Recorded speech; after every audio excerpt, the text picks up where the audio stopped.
I arrived 10 minutes early because I always do. Old habits from court. If you're late, you surrender control before you speak. The reception was held in a glass-walled hall overlooking the river. Inside, men in tailored suits stood in loose circles, laughing a little too loudly. My son had described it as small. Law schools have a different definition of small. At the door, a young attendant glanced at me, then at the clipboard in his hand. "Catering staff this way," he said, gesturing toward a side corridor without really looking at me. It wasn't the first time. For a second, I almost smiled. The impulse to correct him rose easily to my tongue. "Your Honor will be fine, thank you." I could have shown him my credentials. The federal seal carries weight. But there's a particular kind of lesson that evaporates when delivered too early. So I nodded and walked in the direction he pointed. The kitchen smelled of citrus and starch. A few servers were lining up trays of champagne flutes. No one questioned me. I stood near the doorway that led back into the reception hall. From there, I could see most of the room. My son was across the floor, tall and nervous in a navy suit he'd probably spent too much on. He was speaking to his girlfriend and her parents. I had met them once before, pleasant. Polished people who liked to mention names that sounded like law firms. I was about to step forward when I heard it. "Keep that cleaning lady away from the Supreme Court justices." The girlfriend's father muttered to someone beside him. He didn't lower his voice much. "We don't need confusion tonight." There it was. Clean, casual, assumed. I felt the words land, not sharply, but heavily, like a file placed on a desk with quiet finality.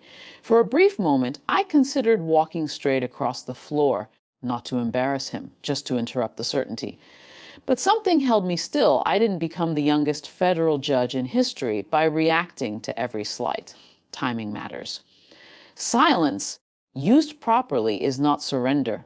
It's strategy. I stayed where I was. From the margins, the room looked different. I watched people adjust their posture depending on who approached them. I watched my son laugh a half second too late at a joke.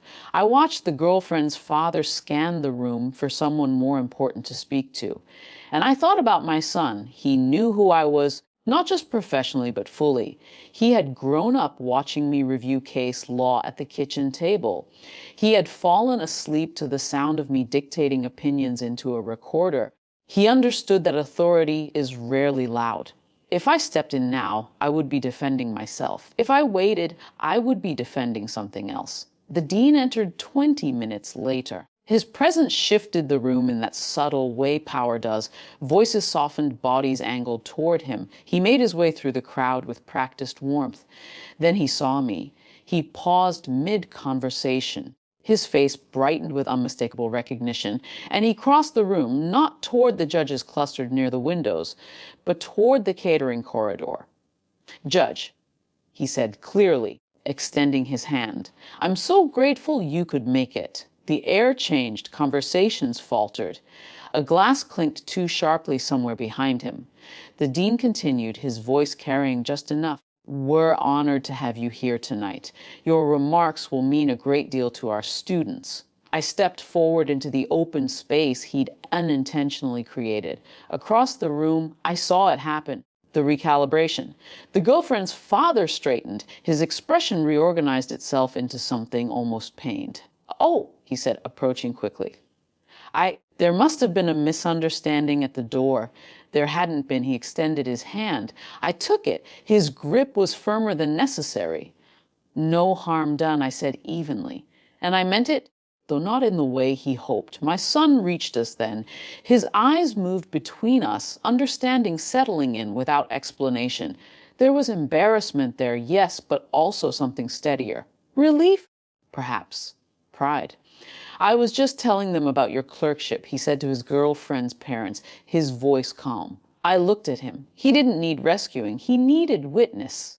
When the dean later introduced me formally, title, court, the small historical footnote about my age, the room listened in a way it hadn't before.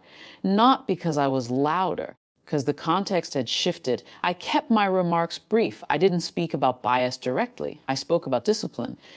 about the importance of examining assumptions before they harden into judgment, about how the law demands we listen longer than is comfortable. No one missed the subtext. When it was over, there was applause, respectful, controlled, the kind reserved for authority, recognized too late, but accepted quickly. The girlfriend's father approached me once more before the evening ended. His apology was careful, professionally phrased. I accepted it with the same tone. What I did not offer was reassurance. Outside, the air was cooler. My son walked me to my car. "You could have said something earlier," he said quietly. "I could have." He studied me. "Why didn't you?" "Because some lessons aren't absorbed when they're forced," I replied. And because tonight was yours." He nodded slowly. "I'm glad you waited." So was I. I drove home without celebration. No triumphant calls. No replaying the moment in my mind. The power had shifted, yes, but not because I exposed it. Because I allowed it to reveal itself. Dignity doesn't rush to correct every insult. Sometimes it stands still long enough for the room to correct itself.